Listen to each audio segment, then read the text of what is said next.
My name is Kathy Schultz. I am the Water Education Specialist with the California Department of Water Resources, and I would like to welcome you to Water Wednesdays. I am joined today by Sean de Guzman, who is the Chief of the Snow Surveys and Water Supply Forecasting Section here at the California Department of Water Resources. The mission of the Department of Water Resources is to sustainably manage the water resources of California in cooperation with other agencies to benefit the state's people and protect, restore, and enhance the natural and human environments. One key element of those water resources is our snowpack. If you joined us last week or have lived in California for more than a year or two, you know that we get most of our precipitation in the winter and early spring, a little in the fall, and then have 6 long months with almost no rain, snow, sleet, or hail. And if you've lived here all your life, you may not realize how unusual that is. It's a function of our Mediterranean climate, which only occurs over about 2% of the Earth. So 98% of the planet actually gets water during the summer or on a more year-round basis. On average, the Sierra snowpack, the precipitation that falls in that narrow band along the eastern edge of California, provides 30% of California's water supply. This is a really big job for a resource that only occurs in a small part of our state during a short time of the year. And this makes knowing how much water we have in our snowpack incredibly important. And Sean is here today to explain a bit more about why this is and how we forecast what our water supply will be as the snow melts in the spring and into the summer. So before I turn things over to him, I just want to go through a few logistics. If you are joining us for the first time, you've noticed that we've asked you to turn off your video cameras and mute your microphones, but we do really want to hear from you. So if you look down at the bottom of your screen, you'll see a little speech bubble that says chat. Go ahead and pose any questions that you have for Sean in there. You can let us know where you're joining from. We'd love to know where people are coming from and watching us today. So use that to ask questions during or after the program. If you like to see the captions on, there's also a closed captions button that you can turn on, and we'll be ready to go. So without any further ado, I'd like to turn things over to Sean. All right, thanks Kathy for that introduction. Hopefully everyone can see my screen now. So like Kathy said, my name is Sean de Guzman, and I am the Chief of the Snow Surveys and Water Supply Forecasting Section here at the California Department of Water Resources. So the main function, the main mission of our team is to forecast water supply for that spring and summer runoff that comes from that snowmelt from the Sierra Nevada and also the Southern Cascades. That runoff forecast is used by a whole number of different groups. It's also vital information for water managers, ranchers, farmers, boaters, utility companies, the list goes on and on. To complete our mission, we must be able to know when and where rain and snow will fall. Also figure out how much fell, and then determine when, and most importantly, how much will eventually run off down rivers and streams into our major reservoirs. As Kathy said, California's snowpack is the primary resource for water supply, and it changes from region to region, from month to month, even year to year. Just in the past decade alone, California has made it through its deepest droughts as well as one of its wettest periods on record. So kind of taking a step back here,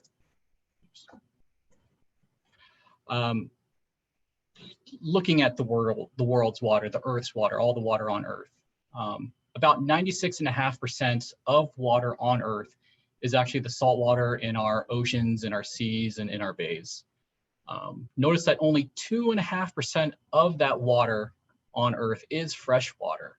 However, most of that is locked up in the glaciers and ice caps. Of that, if you were to expand out this little bar, of that, only about 1.2% of all fresh water is actually surface water, which serves most of life's needs. If you were to look at that little graphic on the left-hand side here of Earth, in comparison of the entire volume of the planet, this big blue sphere here would be basically all the water on Earth. Just to the right of that blue sphere is all the fresh water on Earth. But if you're only looking at 1% of that second blue sphere, that's all the fresh water that's mainly in our lakes, rivers, groundwater, and so forth. So with all the water on Earth, just to kind of put it into perspective for everyone, does anyone have any kind of ideas? Maybe we can think of that as, say, like Olympic-sized swimming pool. An Olympic-sized swimming pool, just to throw it out there, is roughly right around 660,000 gallons of water. If we wanted to look at, that 2.5% of fresh water, whereas an Olympic-sized swimming pool would be all the water on Earth. If you wanted to look at that 2.5% of fresh water, if you can kind of think about what that would be in terms of something that we would all kind of think of or see outside, you can think of that as something like a water truck. That water truck is about a 5,000 gallon water truck. So that's basically all the fresh water on Earth. But think about it, we're also talking about the fresh water that's readily available and not trapped up in the glaciers and ice caps. If you're to think about what that may be, that'd be something similar to like a trash can, a 55-gallon trash can. That's basically all the surface water on Earth that we would need. So in comparison to that Olympic-sized swimming pool, if you were to take some of that water out of that swimming pool and fill it up in that trash can, it's really not that much. And I really just hope that this graphic just shows how precious of a resource water is here on Earth. So wanted to talk a little bit about the water cycle, or what's also known as the hydrologic cycle. The main concept is that all the water on Earth, every single drop, is all the water that has ever been on this planet and will ever be on this planet. It's something that's always been around us all the time, and yet we still don't quite understand all the different aspects of it. So if we were to kind of quickly run through the water cycle, starting out in the oceans where most of that water is here on planet Earth, the ocean eventually gets heat from the sun and evaporates into the atmosphere. That water eventually condenses into clouds. Those clouds then make it onto land and eventually will then precipitate in forms of rain, snow, hail, sleet, whatever it may be. In terms of snow, that snow will eventually melt over time and then run down our rivers and then eventually into our lakes. Whereas, with rain is a more immediate runoff where it would eventually, rain hits the earth and then eventually runs off. There are other aspects of the water cycle, such as transpiration and infiltration, where some of that water starts to seep into the ground and recharge the groundwater. But I didn't want to talk too much, especially about groundwater, because that's the topic that will be covered in next week's series. So looking at here, now here in California, when and where does it rain and snow in California? So if you are looking at that pie chart on the left, as you can all see, the majority of our rain and snow actually occurs during a 3-month period, which is December, January, and February. You've probably heard of, like the Mediterranean climate, similar to what Kathy was talking about earlier, but it's basically characterized by warm, dry summers and cool, wet winters. And because of that, it makes water management extremely challenging. So looking at what we call a water year actually starts on October 1st. So here on this pie chart, if you start a water year, you start on October 1st. Eventually, that water year will eventually end on September 30th, where most of that water falls in that December, January, and February timeframe. This is just the distribution for what we call our Northern Sierra 8-station precipitation index, which is roughly that mountainous region north of, say, Highway 50 in California. As we start to get into those spring and summer months, that's when we start to not see as much rain. And that's what Kathy was kind of alluding to earlier, where nearly 75% of the available surface water actually originates in the northern third of the state, but about 80% of the urban and agricultural demands are in the southern 2/3 of the state. If it's either, just the vast population of Southern California, or even all the agricultural demand in the Central Valley. So these next couple slides are a satellite comparison of our snowpack over the last 6 years, right around April 1st of each year. And we always use April 1 because it's typically when the largest amount of water is contained and stored in the snowpack each year. So the last few years have shown how variable California's climate is and what a profound impact climate change has had on our water resources. And snowpack in California actually contributes to about 1/3 of California's water supply. Looking at the far left panel, snowpack in 2015 was actually the driest snowpack we've ever had on record, dating back to 1950 at only 5% of average. The very next year in 2016, it was another below average year, and it still wasn't quite enough to get us out of our drought. And we ended 2016 peaking right around 86% of average. However, in 2017, the Northern Sierra, that same area I was kind of talking about earlier, experienced the wettest year on record in terms of precipitation. In that 3 wet month period of December, January, and February, almost 59 inches of precipitation fell. To kind of put that in perspective, that's more rain and snow in those 3 months than what we would typically expect in an entire year.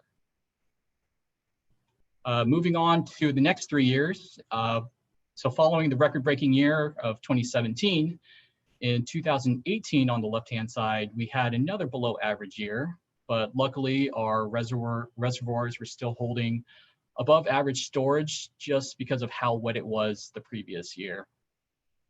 Just last year in 2019, we recorded the 5th largest snowpack on record dating back to 1950 at 161% of average. By the end of the snowmelt season, which we kind of consider the end of July, snowmelt season being roughly from about April 1st through the end of July, the Folsom Lake on the American River had to completely fill and spill more than 2 times. And Lake Millerton on the San Joaquin River had to fill and spill over 4 times. So when I say fill and spill, what I kind of am trying to say is that the entire capacity of that reservoir had to completely fill up and drain just in that from April 1st through July 31st, at least 4 times for, say, example, Lake Millerton. We always kind of get the comment, hey, we have all this rain coming down and the reservoirs are so low. Why don't we capture more of this water? There's a reason for that. And a lot of that is probably because, you might have, 2 Folsom lakes sitting above that are just waiting to melt. Moving into this past year in 2020, we actually had another below average snowpack at 54% of average, with almost all of our snow now melted away. But luckily, similar to 2018, our reservoirs are holding just right around average or above average storage.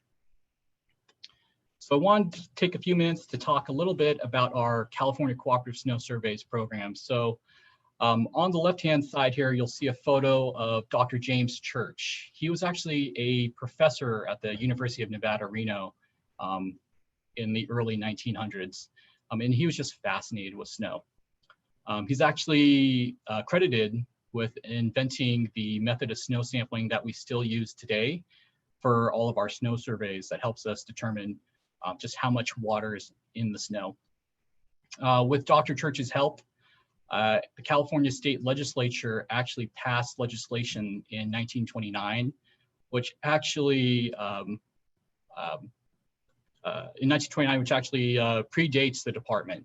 And our program actually gains its authority through the California Water Code that basically says we're able to gather and correlate data pertinent to compute a water supply forecast and to conduct snow surveys in cooperation with others.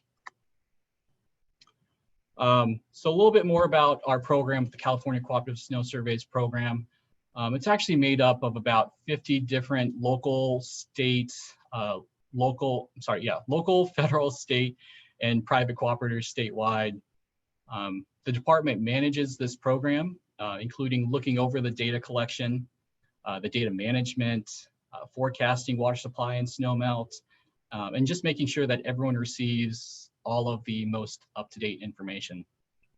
All of our cooperators may have different interests, such as water supply, flood control, power generation, climate research, environmental protection, forest management, recreation, and more.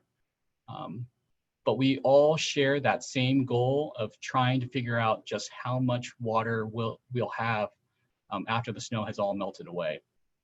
And I think it actually fits perfectly and it directly aligns with the department's mission to sustainably manage the water resources of California in cooperation with other agencies to benefit the state's people and protect, restore, and enhance the natural and human environment. And honestly, I don't think there's another team that better demonstrates our department's mission.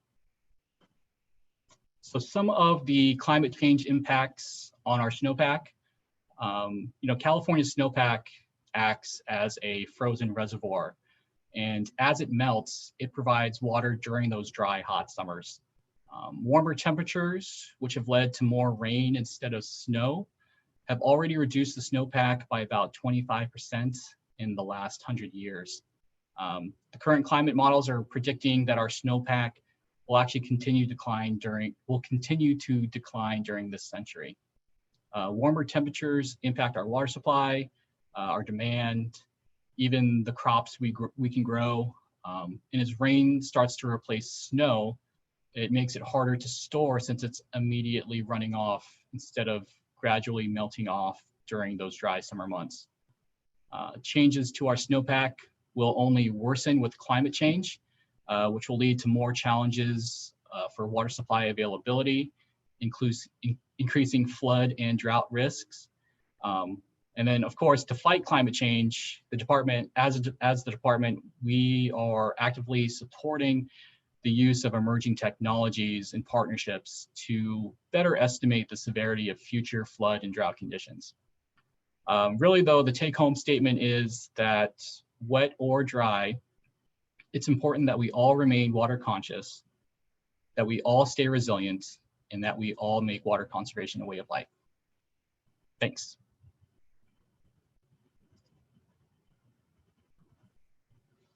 All right, thanks, Sean. It's really interesting. So a couple of questions here, and some of them have to do a little more with meteorology and its impact on snow. So I know that's not exactly what you do, but I'll toss them out to you anyway. Sometimes we hear about El Nino. We have El Nino years. What does that mean, and how does it affect the snowpack? Yeah, El Nino is what stands for is a certain region in the Pacific Ocean that we are looking at the sea surface temperatures. And so some of the sea surface temperatures, there are various correlations between a warmer sea surface temperature and a cooler sea surface temperature to the amount of precipitation. There isn't all that much data available, but scientists are looking at trying to correlate that to our snowpack. There isn't a strong correlation though, however. Okay, all right. And then we have another question. We've had a lot of hot days already, but there's still snow in the mountains. Is that going to melt, or is that snow that stays around year round? Yeah, some snow actually stays around year round, especially on some of those north-facing slopes in the shade. Most of the snow eventually melts out by typically July, August timeframe. I want to say that there was quite a bit of carryover snow last year, just because of how wet it was in 2019. But yeah, snow sticks around for quite a while. Good, good. Um, can you speak a little bit about California, the Mediterranean climate? What is it that creates this Mediterranean climate? Why do we share it with places so far away as Australia? And do they have similar water delivery systems? Do they get a snowpack like we do to provide water? You know, I'm not too familiar with other regions other than, you know, California's hydrology, but yeah, in terms of the Mediterranean climate, it definitely makes it challenging where, you know, we get most of that rain and snow and that 3-month period, right? Half of our rain and snow comes in December, January, and February, but yet we most need it, you know, during those summer months. Mhm. Does that kind of answer the question? I'm not. Yeah, yeah. Like I said, Okay. there were a couple of questions coming in with some curiosity Sure. about the climate, and I think we'll probably do a Water Wednesday on climate and some of these questions later in the fall. Um, do you know? So let me see. There's a question here. How is DWR responding to this continuing loss of snowpack that's being caused by climate change? Yeah, we are partnering with quite a few research institutions to look into different things, different climate models, different climate research. One of the latest things that we're looking into is just atmospheric rivers. You know, just these big plumes of water vapor in the air that just dump these warm rains on our mountains, especially during rain on snow events. There's a lot of collaboration between the department, as well as all these research institutions, and that's just one of the one of the ways that we're doing it. Other ways are we're looking at different ways to measure the snow. Right, we use snow courses manually as well as snow sensors, but some of the emerging technologies would be to measure snow with from an airplane with a LiDAR device and an imaging spectrometer, or also even using satellites. That's another method that we're trying to incorporate into our program. Cool. So the snow's different sometimes, right? Like for skiers who ski in California, we're all very familiar with the Sierra Cement, and everybody wants to go to Utah to enjoy their light and fluffy snow. What is it that makes the snows different in different places? Yeah, it has to deal a lot with the humidity, really. Right, Utah is pretty much a kind of more of a desert, and it has a lot more dry air. So when that snow eventually does fall, it tends to be a little bit on the less dense side, meaning there isn't as much water in that snow when it falls. Whereas here in California, you know, it's not nearly as humid as, say, the East Coast, but here in California, it has a nice humid climate where when the snow falls, it has a decent amount of water in it, but not too much. It basically has to deal with how much water is in the snow when it falls. Okay. So does temperature have anything to do with it? For example, when it's barely cold enough for the snow to form, the snowflakes seem kind of big and wet and slushy, and the colder storms seem to drop some of that lighter, fluffier snow. Does that make a difference in the water content in the snow that you're measuring?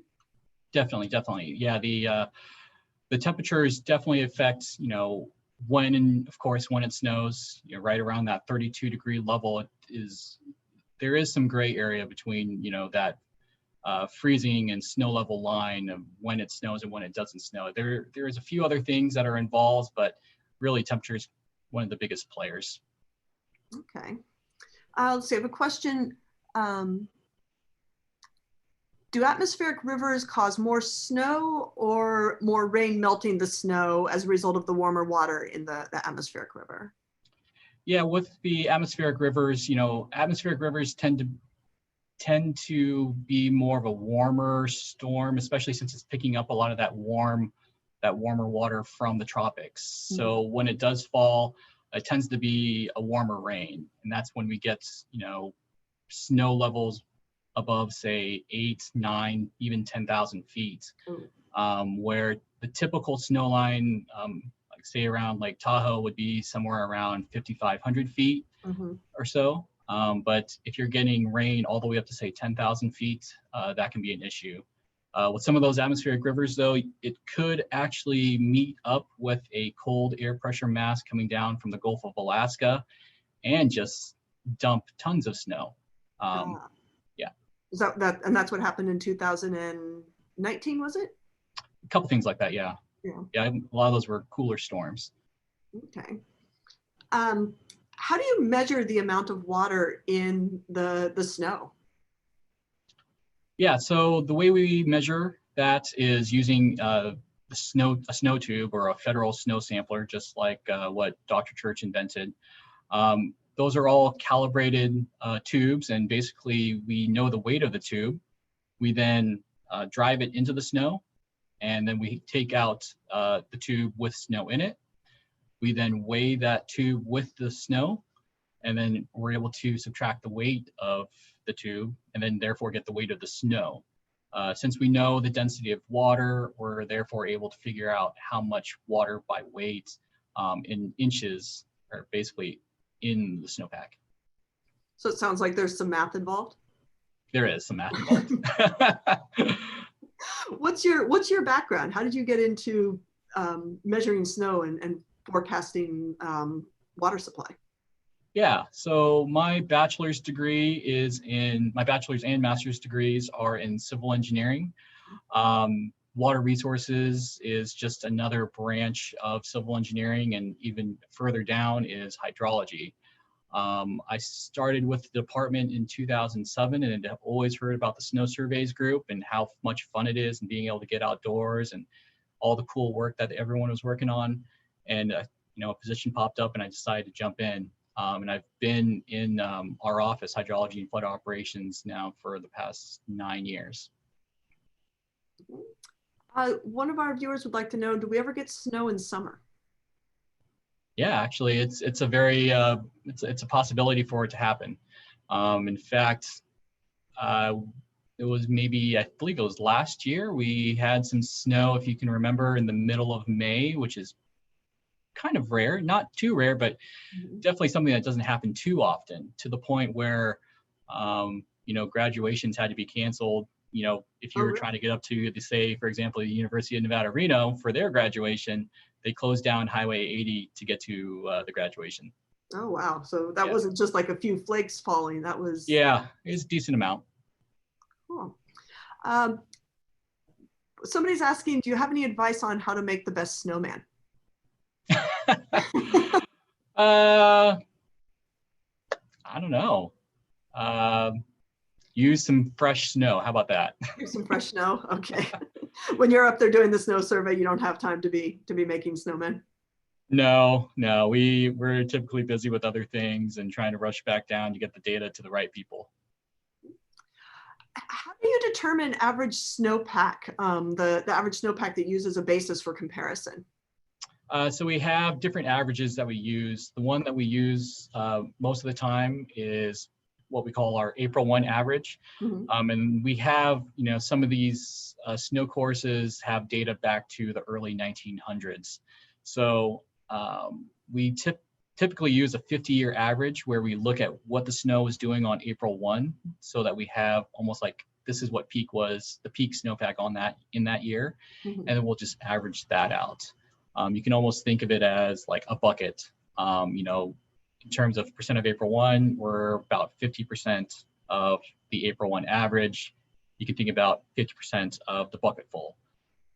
However, for 150% of average of the April 1 average, then our bucket's overfilling. Great, thank you. Well, thank you so much, Sean, and thank you to everybody who joined us from home today.